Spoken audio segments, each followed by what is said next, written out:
अन्नदाता, पग पग पर है संग तुम्हारे अन्नदाता। लहू किसानों का बन के पसीना सींचता है धरती का सीना। मेहनत का तेरी हक दिलवाने, नई तकनीक नई खोज बताने। पशुधन को गुणवान बनाना, पौध सुरक्षा को सिखलाना, खेती के सब गुर समझाने, भारत का सरताज बनाने। आठों पहर है संग तुम्हारे अन्नदाता, अन्नदाता। नमस्कार, मैं हूं कात्यायनी चतुर्वेदी और आप सभी दर्शकों का अन्नदाता कार्यक्रम में बहुत स्वागत करती हूं। हर रोज की तरह कार्यक्रम में लेकर आई हूं खेती बाड़ी से जुड़ी हुई बहुत सारी लाभकारी जानकारियां। तो चलिए सबसे पहले देखते हैं क्या है विशेष आज के कार्यक्रम में आपके लिए। मटर की फसल में लगने वाले रोगों की रोकथाम पर जानकारी।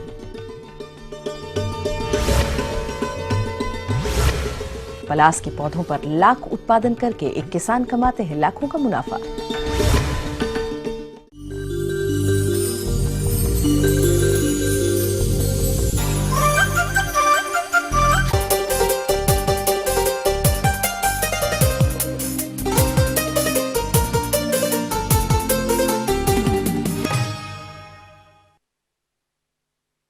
हमारे जिन किसान भाइयों ने मटर की बुआई समय से की थी, उनकी फसल अभी बढ़वार की शुरुआती अवस्था में है और इस समय फसल पर काफी रोगों का प्रकोप भी होता है, जो कि फसल की बढ़वार को बाधित करता है। लेकिन हमारे किसान भाई जानकारी के अभाव में इन रोगों को पहचान नहीं पाते, जिससे वो समय रहते इनकी रोकथाम भी नहीं कर पाते और इसीलिए मटर की फसल में कौन कौन से रोग लगते हैं, उनके लक्षण क्या हैं और इनकी रोकथाम कैसे करना है, इस बारे में जानकारी के लिए मिलते हैं बिरसा कृषि विश्वविद्यालय जिला रांची के असिस्टेंट प्रोफेसर डॉक्टर हेमचंद्र लाल से। ये खरीफ फसल में अभी आप मटर की खेती, किसान भाई आप अपने खेत में मटर लगाए होंगे और मटर की खेती में कुछ समस्याएं आती हैं जो कि आपको या तो व्याधि से होती है, रोग से होती है, या कुछ कीड़ों से आती है। पिछात मटर लगाए हैं, अभी नहीं लगाए होंगे या लगा रहे होंगे, तो किसान भाई आपको चाहिए कि फसल का बीजोपचार, पहले मटर बीज का उपचार कर लें, रोग रोधी किस्म का चयन करें। जो खरीफ फसल है अगर वो 1 महीने के अंदर की है आपकी फसल, तो उसमें आप देखेंगे कि अभी कुछ किसान भाइयों ने मटर की फसल लगा रखी होगी तो उनकी फसल में कुछ रोगों का प्रकोप हो रहा होगा, जिससे फसल की बढ़वार में रुकावट होती है और किसान भाइयों को काफी नुकसान भी होता है। तो अभी मटर की फसल में कौन कौन से रोगों का प्रकोप होता है, आइए जानते हैं। नीचे वाली पत्ती मटर की नीचे से पहले धब्बा बनेगा किनारे से और वो पीली पड़ जाती है, तो इससे हम लोग कहते हैं कि मटर में एक डाउनी मिल्ड्यू बीमारी है, मृदा रोमिलासिता जिसको कहते हैं, इसका प्रकोप हो गया है और ये एक मृदा जनित रोग है। तो अगर इसके लक्षण आपको दिखाई दे रहे हैं किसान भाई, एक दवा है रिडोमिल MZ, ये 1.5 ग्राम दवा 1 लीटर पानी में अगर घोल बना करके आप छिड़काव करते हैं और ध्यान रहे कि जड़ के पास की मिट्टी में ये दवा जाए, ऐसे नोजल को रखें। तो और पहला छिड़काव के 2 सप्ताह बाद दूसरा छिड़काव कर देने से आपके फसल सुरक्षित रहेंगे। और जब देखेंगे कि थोड़ा फरवरी के महीने में जब थोड़ी गर्माहट आती है, किसान भाइयों, मटर की फसल में पाउडरी मिलर्नियू एवं रतुआ रोग का भी प्रकोप अधिक। इसके लक्षण पौधों की पत्तियों और तनों पर दिखाई देते हैं और धीरे धीरे पूरे पौधे पर फैल जाते हैं। तो आप इनकी रोकथाम किस प्रकार से करें, आइए जानते हैं। 2 बीमारियां और देखने को मिली हैं। एक को हम लोग कहते हैं चूर्णी लासिता, जिसको कि अंग्रेजी में पाउडरी मिल्ड्यू बीमारी के नाम से जाना जाता है। तो ये पाउडरी मिल्ड्यू एक फफूंद से होता है, जो कि एरिसाइफी नाम के एक फफूंद प्रजाति से है। पत्तियों पे, संक्रमित पौधों के पत्तियों पे एक पाउडर, वाइट पाउडरी चूर्ण टाइप के पूरे पत्तियों पे फैले हुए मिलते हैं। तो आप समझ जाइए कि ये पाउडरी मिल्ड्यू या चूर्णी लासिता है। और इस बीमारी के लक्षण पहचानने के तुरंत बाद केराथेन, ये 1 ml दवा 1 लीटर पानी में घोल बना करके छिड़काव करें और दूसरा छिड़काव 2 सप्ताह बाद करें, तो आपके फसल सुरक्षित रहेंगे। मटर में एक रतुआ, जिसको कि अंग्रेजी में रस्ट कहते हैं, रस्ट का भी प्रकोप हमको झारखंड में देखने को मिला है, लेकिन वो थोड़ा सा फरवरी लेट में आती हैं। तो जो पिछात जो आपके फसल लगाए हैं उनमें ये बीमारियां आपको देखने को मिलेगी। और रस्ट में देखिएगा कि ऑरेंज कलर का पस्टुल्स जो है आपके पत्तियों पर देखने को मिलते हैं। तो अगर आपके पत्तियों पर मिले, फिर धीरे धीरे देखिएगा कहीं एक पूरे प्लॉट में, पूरे क्षेत्र में आप जब घूमिएगा तो कहीं एक जगह शुरू में आपको कहीं विशेष दिखेगा, फिर वो धीरे धीरे फैलता है। तो अगर आप निगरानी कर रहे हैं तो आपको पता चल जाए कि यहाँ पे है टिल्ट या प्रोपिकोनाजोल, जिसका केमिकल नेम है। 1 मिलीलीटर 1 लीटर पानी में घोल बना करके उसका छिड़काव कर दें और दूसरा छिड़काव 1 सप्ताह बाद कर दें।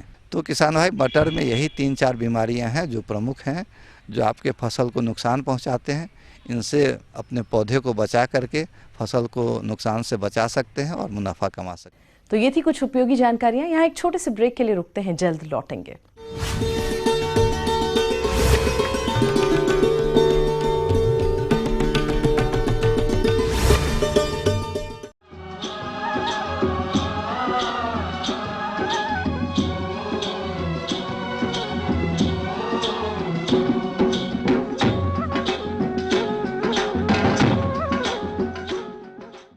ब्रेक के बाद आप सभी दर्शकों का अन्नदाता कार्यक्रम में एक बार फिर से बहुत स्वागत है। और चलिए अब बढ़ते हैं अपनी अगली प्रस्तुति की ओर।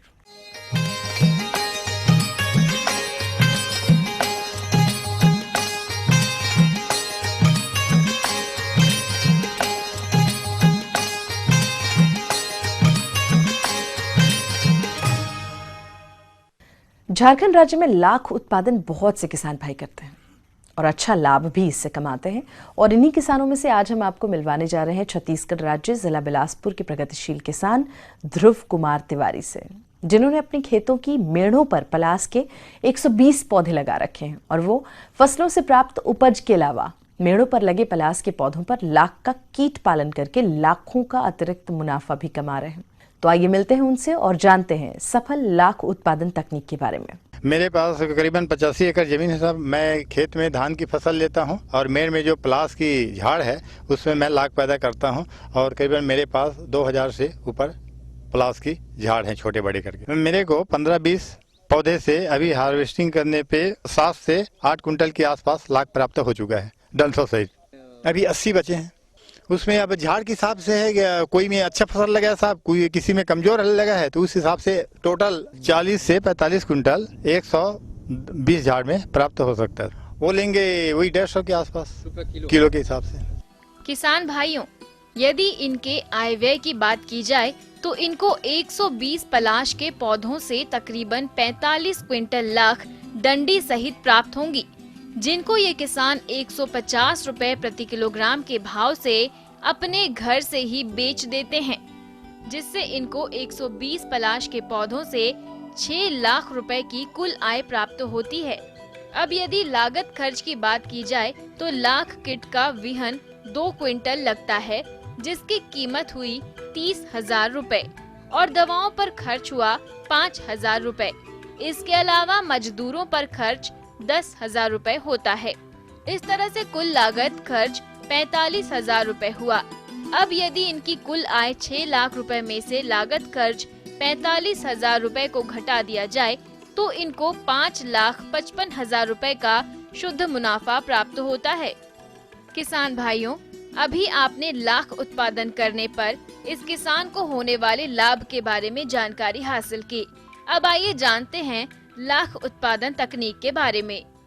3 साल तक की उम्र के पौधे से लेके बड़े पौधे तक लग सकता है साहब। इसमें 150 झाड़, 110 झाड़ एक साल में।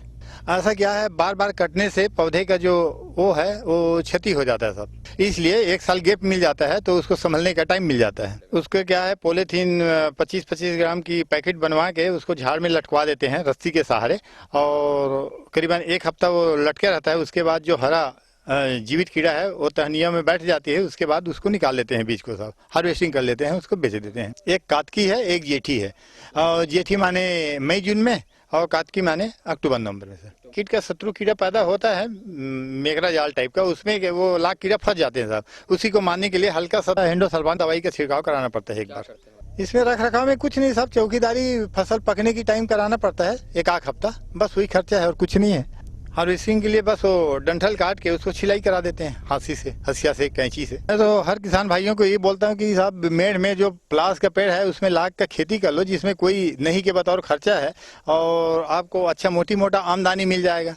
ऐसे लोगों को बताता हूँ, इस पार्ट में जाके समझाता हूँ, फील्ड में समझाता हूँ उनको। तो आगे और भी कुछ रोचक जानकारियां हैं, एक छोटे से ब्रेक के लिए रुक रहे हैं, जल्द होंगे हाजिर।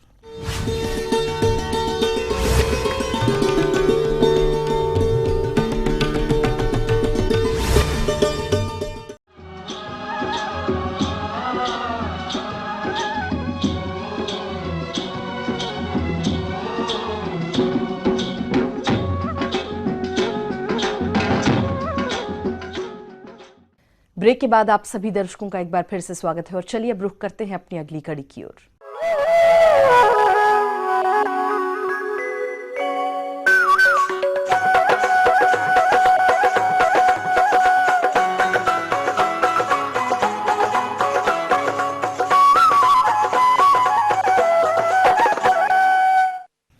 हमारे राज्य में लघु और सीमांत कृषकों की संख्या सबसे अधिक है, जो कि खेती के साथ साथ विभिन्न कृषि सह व्यवसाय को अपनाकर अच्छा लाभ ले रहे हैं। और इन्हीं व्यवसायों के तहत आज हम चर्चा कर रहे हैं बत्तख पालन व्यवसाय की।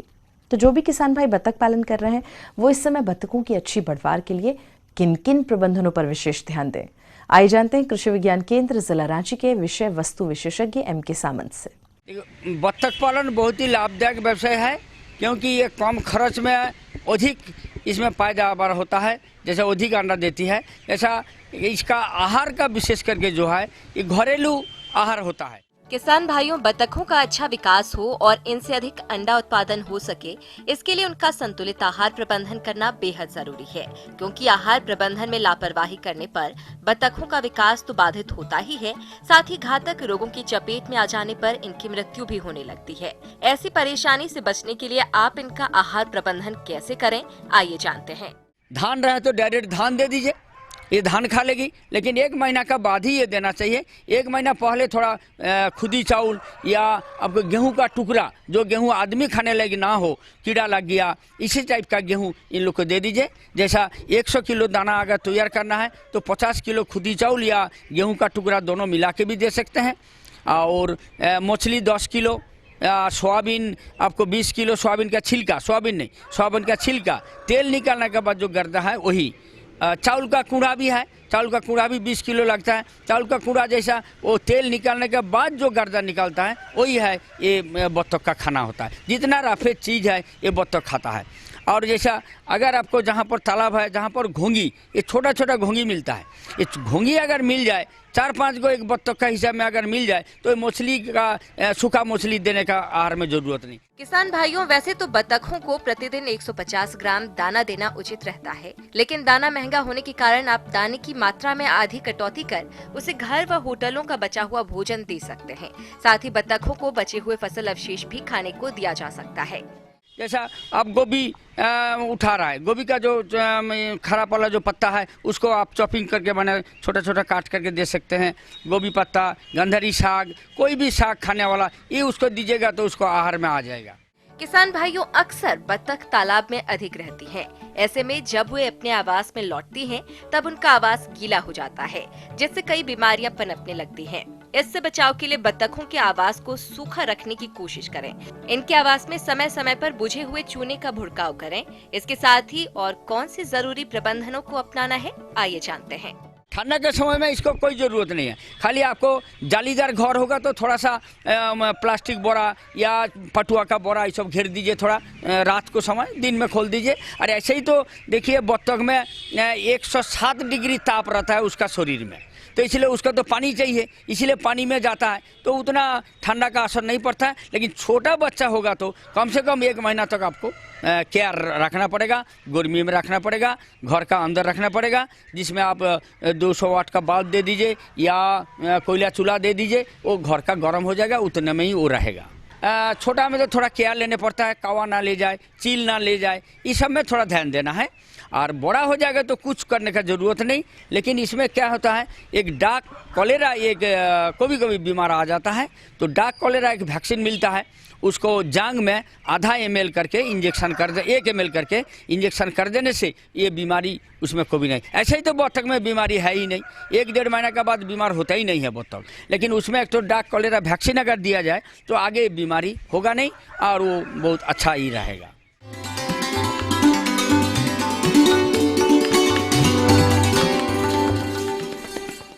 अन्नदाता हेल्पलाइन निशुल्क फोन संपर्क सेवा के माध्यम से आपके द्वारा पूछे गए प्रश्नों में से 1 या 2 महत्वपूर्ण प्रश्न को हम अपने कार्यक्रम में जरूर शामिल करते हैं और इसी के तहत आज का चयनित प्रश्न और उसका जवाब इस प्रकार है। अन्नदाता निशुल्क फोन संपर्क सेवा के माध्यम से पूछे गए प्रश्नों में से कार्यक्रम में आज जो प्रश्न हमने शामिल किया है उसे पूछा है साबौर जिला भागलपुर से मनोज अग्रवाल जी। आप नींबू के बाग में सिट्रस कैंकर रोग की रोकथाम के बारे में जानकारी चाहते हैं, तो मनोज जी आपकी जानकारी के लिए प्रस्तुत है कार्यक्रम का यह अंश। तो इसमें जो नींबू का जो किसान हमारे खेती करते हैं, उस नींबू के पौध पर एक साइट्रस कैंकर नामक जीवाणु जनित रोग लगते हैं जो जेंथोमोनास कैम्पेस्ट्रिस से साइट्रिस से काउज होते हैं, जेंथोमोनास साइट्रिस से काउज करते हैं। प्रदेश के जिन किसानों ने नींबू वर्गीय फल के बाग लगाए हैं, उनके बागों में इस समय जीवाणु जनित रोग साइट्रस कैंकर का प्रकोप कहीं कहीं दिखाई दे रहा होगा। तो किसान इसे कैसे पहचाने और क्या है इसके पहचान के लक्षण, इस बारे में जानकारी के लिए मिलते हैं।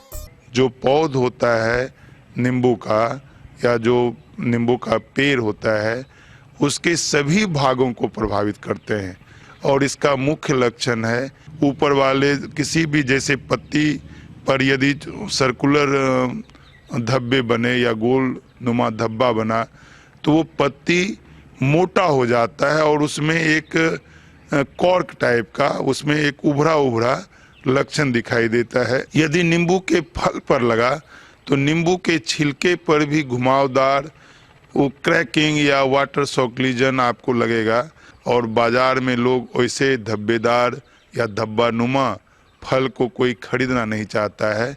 और उसमें आपका जब यह रोग से प्रभावित पौधा होगा तो पत्तियां झरने लगते हैं, फूल कम आएंगे और उसका पेट्यूल जो होता है वो छोटा हो जाता है। उसका जो तने में यदि आएंगे तो वहाँ पर सूख जाता है, सूखने लगता है। आक्रांत अवस्था में तो पूरा पेड़ ही सूखने लगता है या फल फूल नहीं लगते हैं। किसान भाइयों, अभी आपने नींबू के बाग में साइट्रस कैंकर रोग के पहचान के बारे में जाना। अब आइए जानते हैं कि किसान अपने स्तर पर इस रोग की रोकथाम के लिए कौन सी दवा लें और कितनी मात्रा में घोलकर छिड़काव करें। इस हेतु सुझाव के लिए मिलते हैं। तो ऐसी अवस्था में सबसे पहले जो भी भाग प्रभावित होता है, यदि कोई एक शाखाएं का एक भाग या पत्ती या फिर फल या कहीं पर साइट्रस कैंकर का लक्षण किसान भाई आपको दिखाई दे, वैसे भाग को काट कर बगीचे से हटा दें, उसको जला दें अथवा मिट्टी में 1-1.5 फीट गड्ढा करके वहाँ गाड़ दें पौध का। उसको काट के हटाने के बाद आप स्ट्रेप्टोमाइसिन नामक एक बैक्टीसाइड आता है, इसका आप 500 ppm, कहने का मतलब 500 मिलीग्राम प्रति लीटर पानी में घोल बनाकर आप इसका स्प्रे करें। दोबारा 12 दिन से 15 दिन के अंतराल पर फिर आप इसका स्प्रे करें तो यह रोग फैलने से बचता है। उसके पहले बोर्डियोक्स मिक्सर आप 3 ग्राम प्रति लीटर पानी में घोल बनाकर आप निरंतर अंतराल में आप करते रहें तो आपका जो ये पौध है प्रभावित होने से बचेगा। एक चीज़ और आपको ध्यान देना है कि नीम से जो भी बना हुआ प्रोडक्ट जैसे नीमेक्स हुआ या नीम केक हुआ, इसको आप मिट्टी में या ऊपर फसल के ऊपर आप यदि नीमेक्स का घोल बना टोड या बैक्टीरिया जो जड़ में है व्यापमान है या पहले से है, वह नीम केक के प्रभाव से मर जाएगा। कोशिश ये होना चाहिए कि दवा देने से पूर्व हम जो इंटीग्रेटेड मेथड हैं, जो हमारे दवाओं से पहले जो भी सच जैसे बगीचे की सफाई रखना, नीम केक देना या जो नीम से उत्पादित है उसका इस्तेमाल यदि हम करते हैं तो इससे हम अपने फसल को प्रभावित होने से बचा पाते हैं।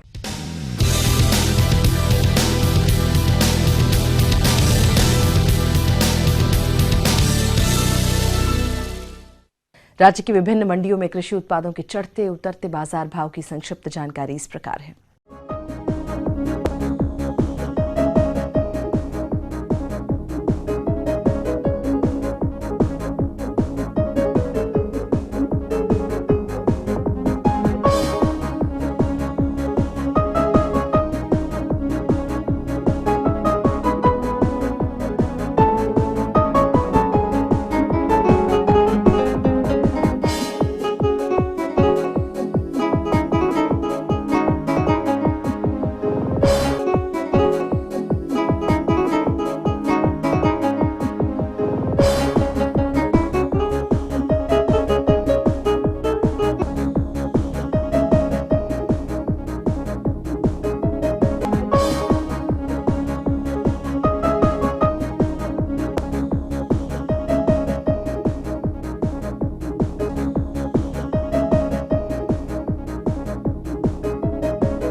और चलिए अब देखते हैं कल दिखाए जाने वाले कार्यक्रम की मुख्य झलकियां।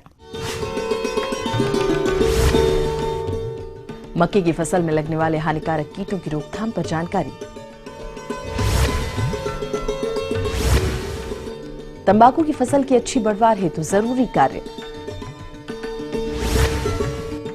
हम ये उम्मीद करते हैं कि आज का कार्यक्रम आप सभी दर्शकों के लिए उपयोगी रहा होगा। किसान भाई और अन्नदाता आपकी सेवा के लिए संकल्परत है और कृषि संबंधित समस्या और सुझावों के लिए आप हमें इस पते पर संपर्क भी कर सकते हैं। प्रोड्यूसर अन्नदाता ETV Bihar Jharkhand, Ramoji film city Hyderabad 501512। और आप हमें ईमेल भी कर सकते हैं। हमारा ईमेल एड्रेस है annadatabihar@etv.co.in। इसके अतिरिक्त आप हमें निःशुल्क हेल्पलाइन नंबर 180041921555 पर सोमवार से शनिवार सुबह 10 बजे से शाम 4 बजे के बीच में संपर्क कर सकते हैं। तो फिलहाल अन्नदाता की पूरी टीम को दीजिए इजाजत, लेकिन इस वादे के साथ कि कल फिर आपसे इसी समय होगी मुलाकात कृषि संबंधित कुछ और रोचक महत्वपूर्ण जानकारियों के साथ। तब तक के लिए नमस्कार।